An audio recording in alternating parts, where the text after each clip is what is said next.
Hi everyone. Today this is one of the important topic I have selected, which is you'll be getting this in intermediate as well as in engineering also. So I thought this will be useful for many of the students. All right. So this is Wheatstone Bridge. Okay. Generally, this is one of the topic for in intermediate physics. Um, and also it is there in engineering also in the subject electrical and electronic measurements. I hope it's useful. And this is frequently asked question. Okay. I just wanted to make it easy for you people to understand, so I'll just go step by step, little slowly, so that you people can remember this forever. Okay. I'll show you the construction of this. I mean the diagram. That's very important. When you know the diagram, automatically you can write something. Okay. So the name itself suggests that this is a bridge. Okay. Bridge is nothing but if you're connecting any two paths. Okay. If there is something connection between two paths, that is nothing but called as a bridge. Okay. So that's what we do here. So as this is electronics, we generally connect any two paths with the help of some resistors, inductors, capacitors, something like that. So here in Wheatstone bridge, what we do is we connect some resistors. Okay. So here we take 4 resistors and there's one galvanometer. Okay. So whenever there is change in the current, we will be finding that in the galvanometer. Okay. Galvanometer is used to find the deflections in the current. Okay. Current or the voltage. Okay. So here first I'll explain you how to draw this diagram. Okay. So just consider 4 resistors here. Okay. So first draw along with me. So all the videos of mine, if you start doing that along with me, I think that would be easy. I'll be going step by step. You can also parallelly do along with me. All right. So let's start. So yeah. So see, first draw one resistor here. One resistor here. So just in a form of a rhombus. Okay.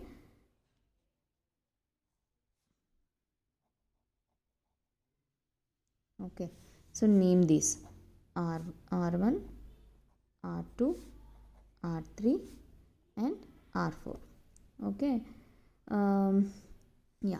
For next step after you draw this, remember for R3 draw this arrow. So this is a standard arm. We call it a standard arm. Okay.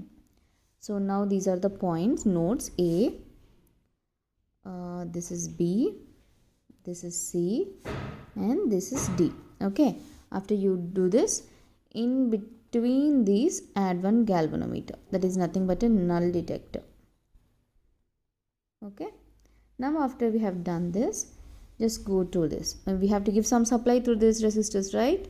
So we will be giving some supply now. So I am drawing roughly just for you people to understand. I hope it's a little bit clear. Okay. So we are giving some battery here. Okay. So this is plus, this is minus E. And we will be giving one switch also. Alright. So this is the circuit of the Wheatstone bridge. So if you draw this, at least you'll be getting some 1 or 2 marks. Okay. So this is so simple. Just draw 4 resistors, then keep an arrow mark to this one. This is standard arm. And then put an galvanometer and you name all this. Okay. After you have got this, we will see the current flow. Okay. When the switch is closed, when the current flows, give the current directions. Okay. So I1, so after current will go through this, after this point it will divide in 2 points. Okay. I1 and I2. Alright. Again after coming here, this I1 will be changing here. So that will be around I3. Okay. Again here the current will be divided. So this will be around I4. Okay. So this is the Wheatstone bridge figure. Figure of Wheatstone bridge. Okay. So here what you can start this is, after drawing this you can tell it as, so this bridge consists of 4 resistors and the source of EMF battery is connected. Okay. And a null detector is there.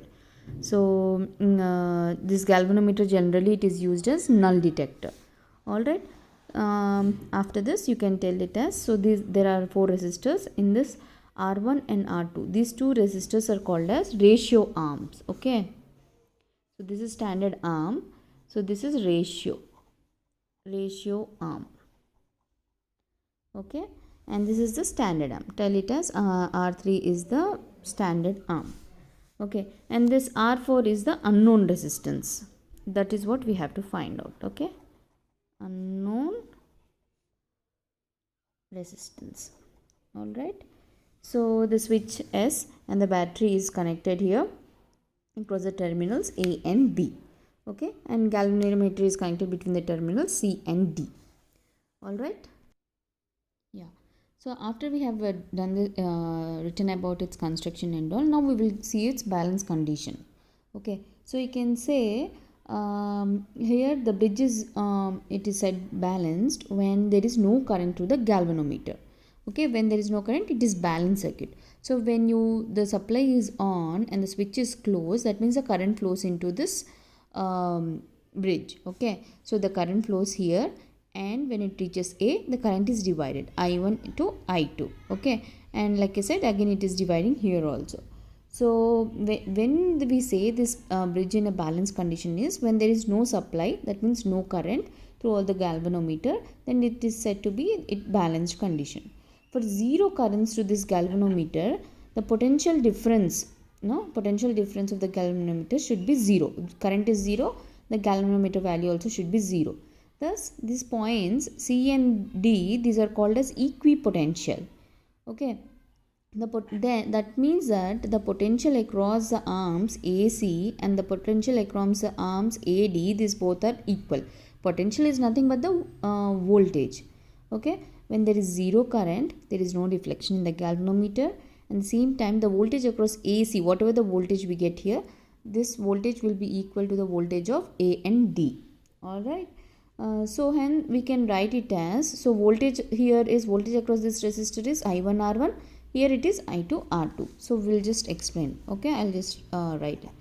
Voltage across AC is equal to voltage across AD. Okay, so voltage formula is V is equal to IR, right? So that is what we get here. I1 R1 is equal to I2 R2. So as galvanometer, so galvanometer current is 0. Okay, that means I1 is equal to I3. So I1 is equal to I3. Here no current is flowing, right? So this current is only dividing. So I1 is equal to I3, I2 is equal to I4. Okay, I2 is equal to I4. So this we will consider as first equation. This is second and this is third. All right. So now considering the battery path. Okay, consider battery path. Okay, so the battery is for I1 is equal to I3. So that is nothing but I is V by R, right? So V here we are taking it as E. Okay, E by these two resistors are in series, right? So R1 plus R3. So this is E by R1 plus R3. Similarly, I2 is equal to I4, that is E by R2 plus R4. Okay, this is 4, this is 5. Substitute these two in this equation. Substitute 4 and 5 in equation 1. So you will get it as E by R1 plus R3 into R1. So this is E by R2 plus R4 into R2. E gets cancelled.